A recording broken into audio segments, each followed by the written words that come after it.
आज class 10th का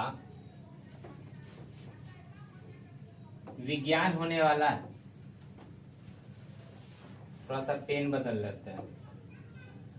देखिए विज्ञान होने वाला है, जो आपका चैप्टर है आनुवंशिकता एवं जैव विकास। देखिए आनुवंशिकता एवं जैव विकास में क्या होता है कि आनुवंशिकता किसे कहते हैं, तो यह एक लक्षण है जो पीढ़ी दर पीढ़ी चलने वाला लक्षण है। जो आनुवंशिकता का गुण आपके परदादा में था, वो दादा में हुआ, वो पिता में होगा, और फिर वह किस में होगा, और आप लोगों में होगा। ठीक है, चलिए आनुवंशिकता एवं जैव विकास में, जैव विकास का मतलब जीवों में होने वाली विकास की क्रिया, इसी को जैव विकास कहा जाता है। देखिए क्वेश्चन है आनुवंशिकता, देखिए और जैव विकास। देखिए जीव विज्ञान दो महत्वपूर्ण सिद्धांत है, मैंने जीव विज्ञान के दो महत्वपूर्ण सिद्धांत है, एक है आनुवंशिकता और दूसरा है जैव विकास। इसी में है ना आपको क्या देखने को मिलेगा, जीवों के पूरी जीवन की प्रक्रिया देखने को मिलेगी। देखिए आनुवंशिकता उन लक्षणों को संचरण का मतलब चलाता है, आगे बढ़ाता है, संचरण को संदर्भित करता है, जो माता पिता और संतानों में पाए जाते। अभी हमने बताया है कि जो लक्षण आपके पिताजी में है वो लक्षण आप में होगा, फिर वो लक्षण आने वाले संतान में होता है। ये हमेशा आनुवंशिकता है ना कि सभी में एक क्रम से चलते रहता है, जबकि जैव विकास अभिप्राय उन परिवर्तनों से है जो जीवों में समय के साथ उत्पन्न होती है। देखिए जैव विकास जीवों में है ना समय के साथ बदलता है। उदाहरण के तौर पे आप पहले कितने छोटे थे, धीरे धीरे धीरे धीरे आप बढ़ते बढ़ते अभी कहाँ तक चले आए। इसका मुख्य कारण क्या है कि आपके शरीर में जैव विकास हुआ है, आपके शरीर में विकास हुआ है, आप में परिवर्तन आया है क्या, और परिवर्तन आया है तो उस परिवर्तन में आनुवंशिकता का लक्षण भी है। ऐसा नहीं है कि आनुवंशिकता का लक्षण नहीं है, आपके साथ वह हमेशा चलेगा। इसीलिए यह गाना गाता है संग संग चलूंगा मैं। समझ में आया, ये संग संग लेके इसको चलता है। अब कब तक चलेगा, जब तक तुम्हारे शरीर में विकास बंद न हो जाए तब तक चलेगा। और बंद कब होता है, जब किसी की मौत हो जाती है तो शरीर का विकास बंद हो जाता है। नहीं तो विकास होते होते होते होते आदमी बूढ़ा हो जाता है, उससे भी ज्यादा विकास होता है, उसको शरीर में खाली हड्डी लुकता है, उससे भी ज्यादा विकास होता है, उसको बाल टूटल माने ऐसा कंकाल बचता है, और उससे लास्ट में एक अंतिम विकास होता है जो यहाँ से वो विनाश हो जाता है, मैंने उसको कह सकते हैं कि वो मर गया। तो विकास निरंतर चलने वाली प्रक्रिया है। किसी में विकास तेजी से चलता है, किसी में विकास धीरे धीरे चलता है। देखिए तेजी में चलता है उसका शरीर का विकास बहुत जल्दी हो जाता है, वह 10 साल में देखने में 15 साल के महसूस होगा। और किसी में विकास तेजी से नहीं होता है, वह 5 साल का है लेकिन देखने में है ना वो 2 साल के दिखाई देगा, 10 साल के है दिखने में 5 साल का दिखाई देगा। इस तरह की विकास की प्रक्रिया हमेशा चलता है। ठीक है, चलिए यहाँ से अब हम पढ़ते हैं आनुवंशिकता। देखिए चैप्टर मेरा यहाँ से शुरू हुआ है आनुवंशिकता। तो समझना है आनुवंशिकता वह प्रक्रिया है जिसमें माता पिता के गुण संतानों में स्थानांतरित होता है।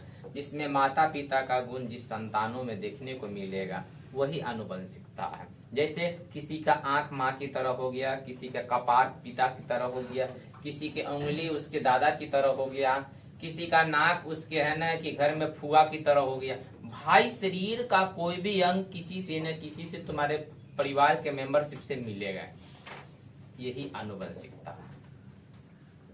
आपका बाल भी उस तरह हो जाए, किसी को घुंघराव घुंघराव बाल है, उसकी मम्मी का जो बाल है उसके बेटी में भी ऐसा हो जाता है। किसी के पिता का है ना कि नाक बड़ा है कान छोटा, इस तरह उसमें भी हो जाता है। ठीक है, तो ये आनुवंशिकता का सिद्धांत लक्षण में आता है। देखिए आते हैं एक वैज्ञानिक है जिनका नाम है क्या, ग्रेगर मेंडल के प्रयोग। चलिए, इन्होंने पहला प्रयोग मटर पे किया हुआ था। किस पर किए, मटर के पौधे पर इन्होंने क्या किया, प्रयोग किया। मटर के पौधों को प्रयोग किया, इसे आनुवंशिकता का पता लगा दिया। अगर आपसे एग्जाम में पूछेगा ग्रेगर मेंडल के प्रयोग या किस पर प्रयोग किए हैं, तो एग्जाम में क्या लिखना होगा, मटर पे, मटर पे। ठीक है, चलिए अब आते हैं मूलभूत अवधारणाएं। सबसे पहले मूलभूत अवधारणा क्या है, सबसे पहले क्या है बेटा, विकल्पी लक्षण। विकल्पी लक्षण में कैसा है बेटा, लंबा और बौना पौधा। क्या किया, ग्रेगर मेंडल ने मटर के पौधा लिया और देखा तो उसमें क्या, लंबा और बौना पौधा के लिया। पहले एगो लंबा पौधा के लिया, एगो बौना पौधा के लिए, मैंने लंबाई को एगो छोटा वाला पौधा को लिया। ठीक है, समान रूप क्या है और विसमान रूप, एक ही लक्षण के विभिन्न रूप है और देखने पर पता चला कि उसमें एक ही लक्षण देखने को मिल रहा है, 12 में और छोटा में। इसीलिए क्या किया जाता है, बड़े पौधे और छोटे पौधों को मिलाकर हाइब्रिड बना दिया जाता है, हाइब्रिड बनता है, इसी तरह बनता है। चलिए इसके बाद में आते हैं, देखिए मोनो हाइब्रिड आ जाते हैं, मोनो हाइब्रिड संकरण।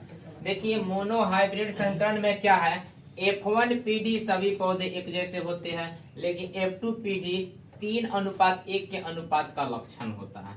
हमेशा याद रखना है, अगर आ जाएगा F2 PD आ जाएगा तो आपको लिखना पड़ेगा 3:1 के अनुपात का लक्षण देखने को मिलता है। ठीक है, चलिए अब आते हैं बेटा 21 में मोनो हाइब्रिड का संकरण में।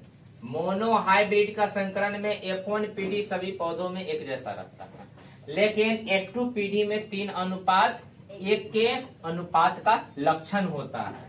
और इसके बाद में है डाई हाइब्रिड संकरण में क्या होता है, इसमें होता है 9:3:3:1 के अनुपात का लक्षण होता है।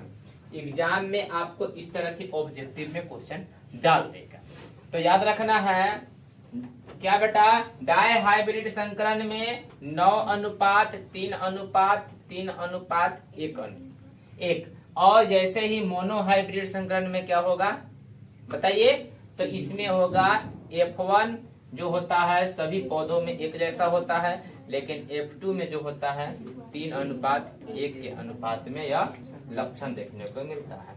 आते हैं बहुत प्यारा सा क्वेश्चन है, DNA और गुणसूत्र। देखिए आनुवंशिकता का लक्षण का यही है सबसे बड़ा रामबाण दवा। ठीक है, DNA और गुणसूत्र। देखिए DNA आनुवंशिकता जानकारी का वहन है। हमें किसी का आनुवंशिकता जानकारी का पता लगाना है तो उसको DNA टेस्ट किया जाता है। आप DNA से टेस्ट कीजिएगा तो ये पता लग जाएगा कि आप किसके संतान हैं, आपका घर कहाँ है, आपके उससे पूरा डायग्राम आपका पता निकल जाएगा। ठीक है, सभी व्यक्ति का DNA अलग अलग होता है, एक जैसा नहीं होता है। उदाहरण के तौर पर सभी का फिंगरप्रिंट अलग अलग होता है। ऐसा रहता तो तुम्हारा पैसा वो निकाल लेता, उसका पैसा वो निकाल लेता। चलिए आते हैं, DNA आनुवंशिकता जानकारी का क्या है, वहन करता है। गुणसूत्र DNA के एक तंतु है। गुणसूत्र क्या है, DNA के एक तंतु है, DNA के एक छोटा सा भाग है जो जिसको क्या कहा जाता है, गुणसूत्र। जीन गुणसूत्रों को खंड होते हैं जो विशिष्ट लक्षण को नियंत्रण करता है। जीन क्या करता है, गुणसूत्रों को पहले खंडित करता है, जिससे क्या होता है, विशेष प्रकार के लक्षण देखने को मिलता है। याद रखना है। ठीक है, चलिए आते हैं अब जैव विकास। जैव विकास का मतलब जीवों में होने वाली विकास। जैव विकास जीवों के समय के साथ परिवर्तन को संदर्भित करता है।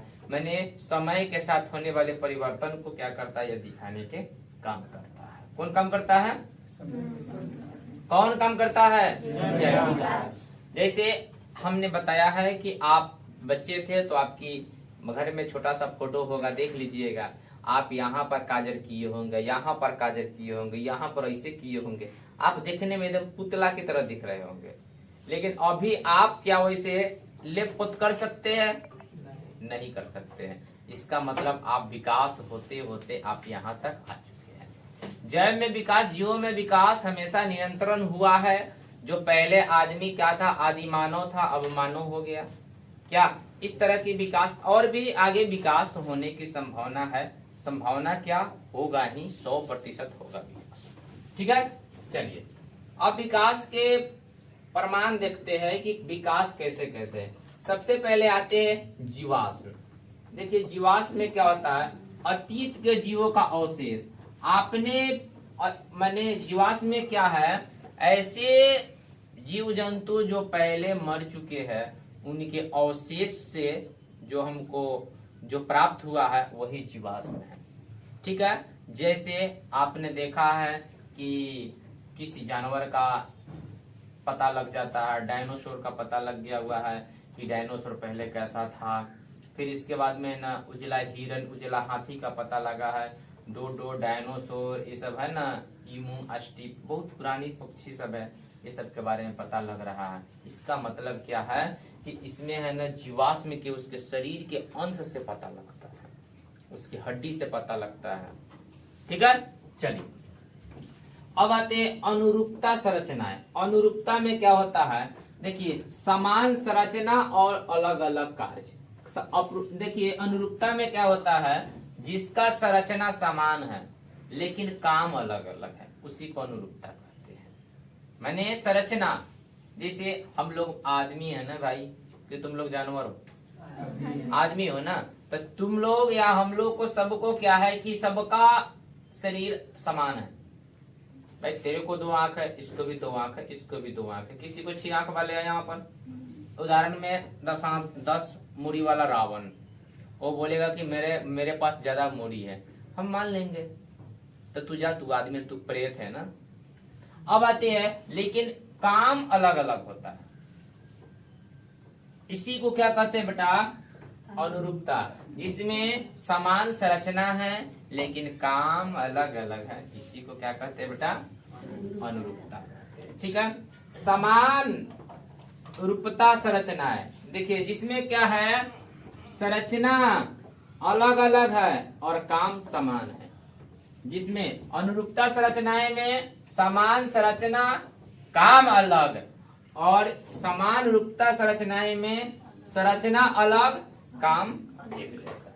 ठीक है, चलिए अब आते हैं यहाँ पर, देखिए आ जाइए सर, आ जाते हैं वेस्टिजियल अंग। देखिए बिना उपयोग के अंग, ऐसे अंग जिसका उपयोग हम नहीं करते हैं, ऐसे अंग जिसका उपयोग हम नहीं करते हैं, इसी को क्या कहते हैं, बिना उपयोग, इसी को कहते हैं बिना उपयोग के अंग कहते हैं, वेस्टिजियल अंग कहते हैं। समझ में आया। और शरीर के ऐसे भी कोई भाग नहीं है जिसका हम उपयोग अभी नहीं करते हैं। देखो कोई बच्चे बोलते हो सर कान इतना टीर काहे बना दिया भगवान। सर जिस साउंड को क्या करता है, कैच करके रखता है, साउंड इसमें फंसता है और धीरे धीरे साउंड प्रवेश करता है। अगर कान पूरा इसे सीधा रहता ना तो हम बोलते तुमको सुनाई नहीं देता। भाई कान के भी डिजाइन क्लियर है, इसमें भी लॉजिक है। समझ में आया। चलिए अब आते हैं सर चार्ल्स डार्विन का प्राकृतिक चयन का सिद्धांत। बताते हैं जीवों में परिवर्तन और अनुकूलन के कारण होता है। चार्ल्स डार्विन ने अपने नियम में बताया हुआ है कि जीवों में परिवर्तन कैसे होगा, अनुकूलन के कारण। सर जीवों में परिवर्तन, आप जीव जहां का रहेगा उसको उसी तरह के परिवर्तन होगा। आपने कभी देखा है कि कहीं कहीं उजला खरगोश होता है, हमारे यहाँ उजला खरगोश नहीं होता है, हम दूसरे रंग से लेकर पाल लेते हैं। इसका मतलब क्या हुआ, ठंडे प्रदेश में अलग है, यहाँ पर अलग है। कहीं पे बकरी के शरीर पर ज्यादा रेशा होता है ठंडे प्रदेश में, हमारे यहाँ कम रहता है। आप देखिएगा दक्षिण कोरिया के लोग कितने हैं ना, काले काले होते हैं, लेकिन वो भी गाना गाते हैं काले हो गए तो काले है तो क्या है, हम भी दिल वाले हैं। तो देखना भाई वहाँ के अलग है। हमारे इंडिया में देख लो काले और गोरे दोनों हैं। और आप है ना चले जाओ पाकिस्तान, भूखा नंगा पाकिस्तान में सब व्हाइट व्हाइट है। इसीलिए तो सीमा हैदर यहाँ आई। क्या तो याद रखना है, ये है ना स्थान के ऊपर परिवर्तन होता है। हर जगह जगह पे स्थान के ऊपर, भारत में भी जगह जगह पे है ना परिवर्तन है। नेपाल में चले जाओ देखना उसको नाक चपता रहेगा, नेपाली अपने चिन्हा जाता है क्या, तो उसमें भी परिवर्तन है ना भाई। देखो जो जीव अपने पर्यावरण में बेहतर अनुकूलन होते हैं वह जीवित रहते। कहने का मतलब है आप जिस पर्यावरण में बेहतर रूप से अनुकूलन है तो आप जीवित है, बेहतर रूप से नहीं तो आप मर गए। मैंने आप जिस वातावरण में जा रहे, जिस पर्यावरण में जा रहे, आपका बॉडी वहां पर सर्टिफाई होनी चाहिए, वैसे मौसम में रह सके। और जैसे हम लोग गर्मी भी झेल लेते हैं 48 डिग्री, और यहाँ ठंडा भी झेल लेते हैं कितना 6 डिग्री, तो पावर यही से शुरू होता है। जब ठंडा आए तो डरते नहीं है, और गर्मी आए तो झुकते नहीं है। इसका मतलब हम लोग को बदलना हमारी फितरत में है। लेकिन लोग कहता है यार बदल ना जाना मौसम की तरह। यार बदलेगा नहीं तो मरिए जाएंगे हम। हमें बॉडी को चेंज करना है, समय समय पर चेंज करना है सर। अभी सूती कपड़ा में है, कभी ऊनी कपड़ा में आना है, किसी के पार्टी में जाना है तो कोट उट भी पहन के जाना है क्या सर। और कहीं जाना है तो किसी के मैयत में जाना है तो व्हाइट पहन के भी तो जाना है। नहीं तो कोई अगर मर गया उसमें आप है ना जीन्स जूता मोजा पूरा दिन झाड़ लो, ठीक है, और तब जाओ कि क्या करने जा रहे हो भाई, वहां उसकी शादी थोड़ी होगी। तो यहाँ पर मौसम की तरह हर व्यक्ति को बदलना है, सभी को बदलना है। हम तो फेस्टिवल के आधार पर बदल जाते हैं। मौसम क्या चीज है। आता है दुर्गा पूजा, तो दुर्गा पूजा के दिन धूम गाना बजाते हैं, बड़ा प्यारा लगता है। छठ पूजा आता है, छठी माई के गाना बजाते हैं क्या। और जैसे ही जो ईद आता है, ईद वाला धुन चल जाता है। जो भी मौसम है बदलते रहना है। यहाँ तो मौसम साल में 2 बार बदलती है। हम लोग तो है जब फेस्टिवल आता है तभी बदल जाते हैं। तीज आया था, उसमें महिला वो लोग बदल गई, पहचान में नहीं आ रही थी कि रोज देखने वाले आदमी को पहचान में रही हमरे पत्नी है। समझ में आया। चलिए, यह प्रक्रिया समय के साथ नई प्रजातियों को विकास की ओर ले जाता है। देखिए हमेशा समय के साथ नई प्रजाति का विकास होता है। देखिए मम्मी और पापा से ज्यादा स्मार्ट उसका बच्चा हो जाएगा, तो नया परिवर्तन होता है, नई विकास हमेशा होते रहता है। और विकास की प्रक्रिया, जैव विकास की प्रक्रिया हमेशा चलेगा। और ये तो कुछ नहीं है, आने वाले जनरेशन में देख लेना,